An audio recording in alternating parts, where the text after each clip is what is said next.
जय हिंद दोस्तों, मैं शिव सर आपका अपने YouTube channel Shiv sir English classes में आपका स्वागत करते हैं।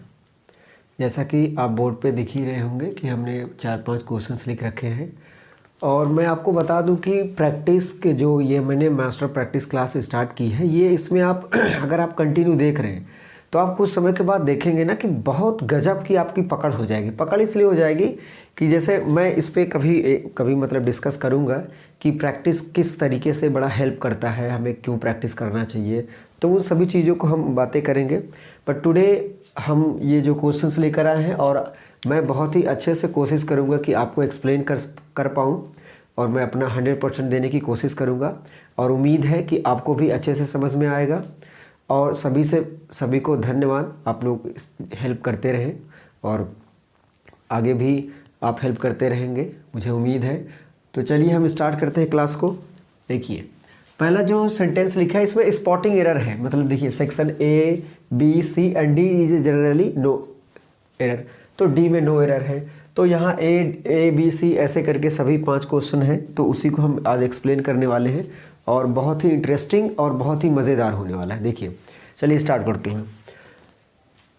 I had asked him how he could go out if started raining. देखिए ये सभी अगर आप देखिए कुछ देखिए इसमें लॉजिक बहुत चलेगा। लॉजिक इसलिए चलेगा, मैं बताता हूँ। कुछ अगर आपको रूल्स बहुत याद हैं तो बहुत ठीक है, अगर बहुत ज़्यादा रूल नहीं आपको याद है तब भी सही है। कैसे, देखिए सबसे पहले तो हमें ये करना है, I had asked him how he started go out if started raining. आप सोचो कि अगर ये मेन क्लॉज है और मेन क्लॉज किस में है, पास्ट परफेक्ट में है, आने वाला सब पास्ट इंडेफिनिट में है, ये तो एकदम अपोजिट है। या तो देखिए ये मतलब पास्ट इंडेफिनिट में रहे तो ये पास्ट परफेक्ट में हो सकता है, पास्ट इंडेफिनिट में हो सकता है, लेकिन ये पास्ट परफेक्ट में हो और ये पास्ट इंडेफिनिट में ये कतई नहीं हो सकता। ये तो पहला चीज़। और दूसरी चीज़ ये है कि अगर आप इसको अगर आप मतलब मेरी निगाहों से अगर देखें तो ये मुझे लग रहा है कि ये है डायरेक्ट स्पीच, नरेशन। डायरेक्ट का इनडायरेक्ट बनाया गया है। अब मैं आपको डायरेक्ट वाला फॉर्म लिख के बताता हूँ। ये लिखा गया था, मतलब तभी उन्होंने गलत लिखा गया है। देखिए I said to him how can he go out if it starts raining। ठीक, अगर आप इसका इनडायरेक्ट नरेशन में कहेंगे तो उसका बनेगा I ask him how he could go out if it started raining, because can change into could, past में बदल जाता है और ये भी पास्ट में बदलेगा, तो ये बना था। और जो अगर रिपोर्ट इंटेरोगेटिव सेंटेंस होता तो इन्वर्टेड कामा को हटाकर उसी को हम लिख देते, वहीं पर यह भी लिखा है, कोई और कंजंक्शन तो आया ही नहीं है, तो इसका मतलब ये वही है। तो यहाँ पर क्या हैड नहीं बल्कि क्या होना चाहिए उसके हिसाब से, तो ये होगा आई आस्क्ड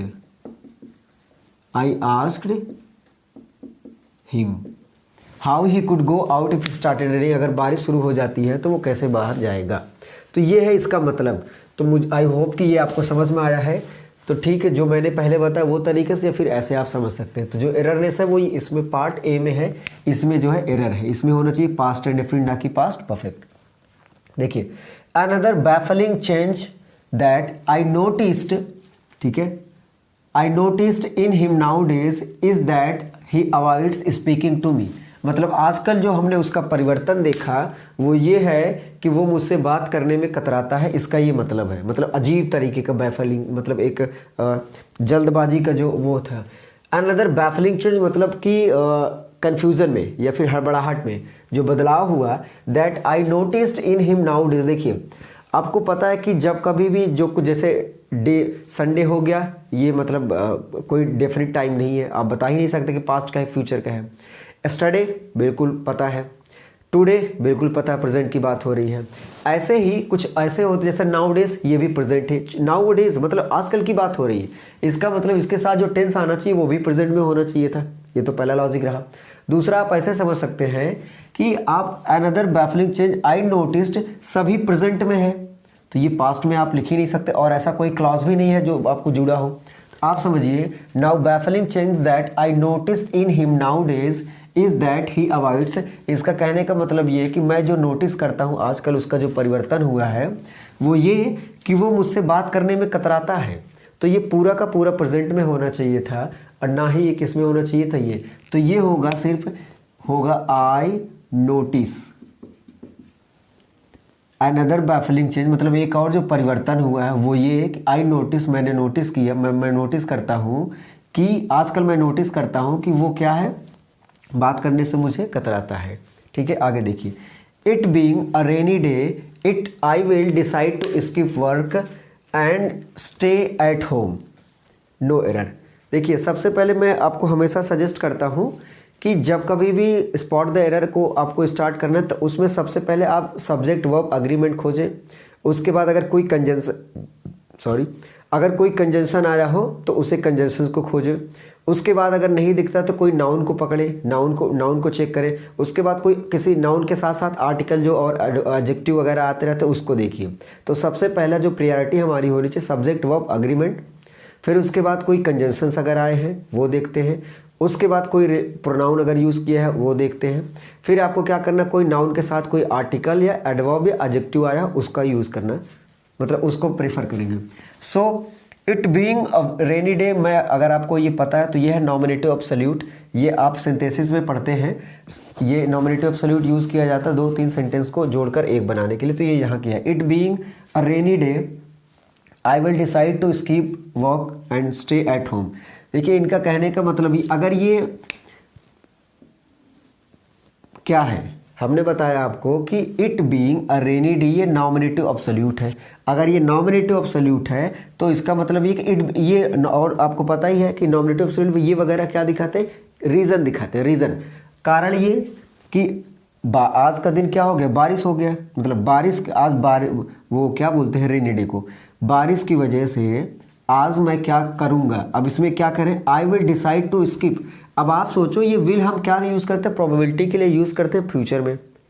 अब अगर आज बारिश हो रही तो क्या ये फ्यूचर में मतलब वो करेंगे, नहीं। हाँ, अगर ये क्लोज फ्यूचर होता है तब तो ठीक था कि I am going to skip my work today, तब तो सही होता, मतलब गेस कर ले। लेकिन यहाँ पर रिमोट फ्यूचर की बात हो रही है। It being a rainy day, बारिश होने के कारण, मतलब आज का दिन जो बारिश के कारण, आज बारिश के मतलब बारिश की वजह से डिस्टर्ब है, I will decide to skip work. तो यहाँ पर ये जो विल है ना, विल नहीं होना चाहिए था। क्यों नहीं होना चाहिए था, कि बात तो हम आज की कर रहे हैं, तो आप कल थोड़ी ना डिसाइड करेंगे मुझे छाता लेके जाना है कि बारिश होगी तो हम जाएंगे, ऐसा यहाँ कोई प्रोबेबिलिटी तो दिखा नहीं है।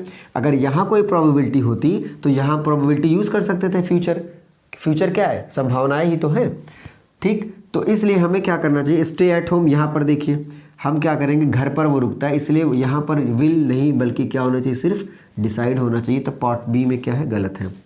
देखिए, his voice soak with emotion and it was so funny to hear him all we longed to laugh and to cry. देखिए, his voice soak with emotion, ठीक है, मतलब उसकी आवाज़ें लड़खड़ा गई इमोशन से। And it was so funny, ये बहुत मतलब मज़ेदार था। To hear him all we long to laugh and to cry. अब सबसे पहले हम क्या देखते हैं कि his voice soak with and आया है, ये मतलब एंड से जुड़ के कंपाउंड मतलब कंजंक्शंस की तरह काम कर रहा है, ठीक है। His voice soak with emotion, ठीक। And it was so funny, ये भी हो गया।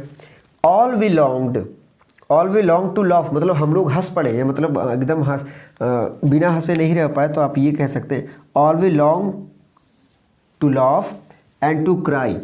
ये जो टू है ना, ये अननेसेसरी यूज ये हुआ है। क्यों हुआ है, देखिए, दो वर्ब को आप जोड़ रहे हैं compound conjunction, cumulative conjunction and से, तो सेम जोड़ने चाहिए। आपने लाफ से जोड़ा है, फिर उसके बाद एंड, ये नहीं बल्कि क्या आना चाहिए, लाफ एंड क्राई, मतलब हंसना और एकदम चिल्ला के। लाफ एंड क्राई, हंस भी लिए और चिल्ला भी लिए या रो लिए, जो भी आप कह लीजिए।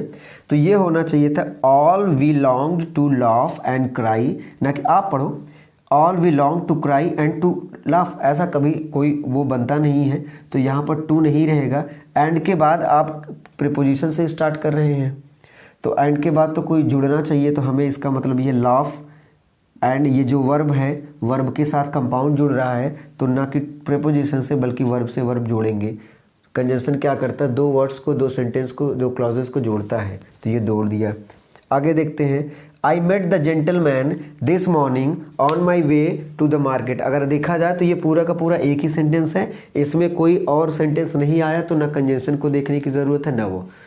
अब अगर ये सिंगल सेंटेंस है तो ना तो कंजंक्शन देखेंगे, अब सिर्फ हम यहाँ पर देखेंगे प्रोनाउन वगैरह देख लेते हैं। I met the gentleman this morning on my way, ये प्रोनाउन है, तो ये आई के लिए यूज़ किया गया पॉजिटिव केस, ये भी सही है। To the market on the my way, ये भी सही है, ठीक है। अब देखते हैं वो subject verb agreement, I met ये पास्ट एंड डिफरेंट है, ठीक है, मैंने मिला। लेकिन अब देखिए ये क्या हमने बताया, उसके बाद क्या करना है आपको, मैंने क्या बताया, सबसे पहले सब्जेक्ट वर्ब अग्रीमेंट। अगर पहले सिंगल सब्जेक्ट मतलब सिंगल सेंटेंस है, अगर पूरा का पूरा सब्जेक्ट सिंगल है, तो आपने क्या करना है, सबसे पहले देखें कि इसका जो नाउन है उसका प्रोनाउन क्या है वो देखें। क्योंकि सिंगल सब्जेक्ट जैसे इसमें क्या है, सेंटेंस दो थे, एक दो थे, जुड़े थे, तो उसमें दिक्कत होती है, लेकिन इसमें नहीं होगी। तो आपको क्या करना है, I met the gentleman this morning on my way to the market, market जाते समय मैंने एक इंसान से मिला। अब आप सोचो कि ये है नाउन, इसके लिए तो कोई कंजंक्शन यूज़ नहीं हुआ, ठीक है, लेकिन इसके पहले एक क्या है, आर्टिकल आया है। आर्टिकल ये डेफिनिट आर्टिकल है। अब आपको पता होना चाहिए कि डेफिनिट आर्टिकल हम तब लगाते हैं जब वो चीज़ डेफिनिट हो, कंफर्म हो। कंफर्म का मतलब आप बताओ, क्या इसका इंसान से इसका कोई रिलेशन है, रास्ते में जा रहा था, वो इंसान से मिला, वो अजनबी है। अगर फैमिलियर होता है या इस नाउन के बारे में कहीं और मतलब एक सेंटेंस और होता और पहले इसके बारे में हम डिस्क्राइब कर दिए होते, तब हम द लगाते, तब ये डिटरमाइनर की तरह काम करता है। ये वही है जिससे हमने मिल चुका, तब तो ठीक है। जैसे मैं एक सेंटेंस लिखता हूँ, I met a man who was Aleem. देखिए आई मेट अ मैन, अब देखिए यहाँ पर हमने ये है अ मैन, चूँकि हमने एक इंसान से मिला, अजनबी है, तो इसके लिए हमने क्या यूज़ किया, प्रोनाउन यूज़ किया। तो ये तो इसके लिए हमने यूज़ किया। अगर मैं ऐसे कह देता आई मेट अ मैन, फिर कह देता द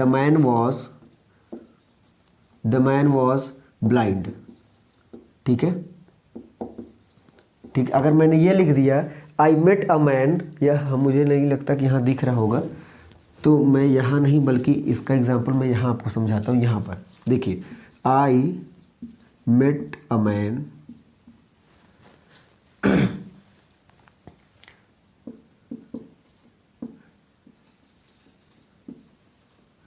द मैन वॉज। अब देखिए, अब ये जो इंसान से हम पहले मिले तो अजनबी थे, इसलिए हमने इंडेफिनिट आर्टिकल यूज़ किया।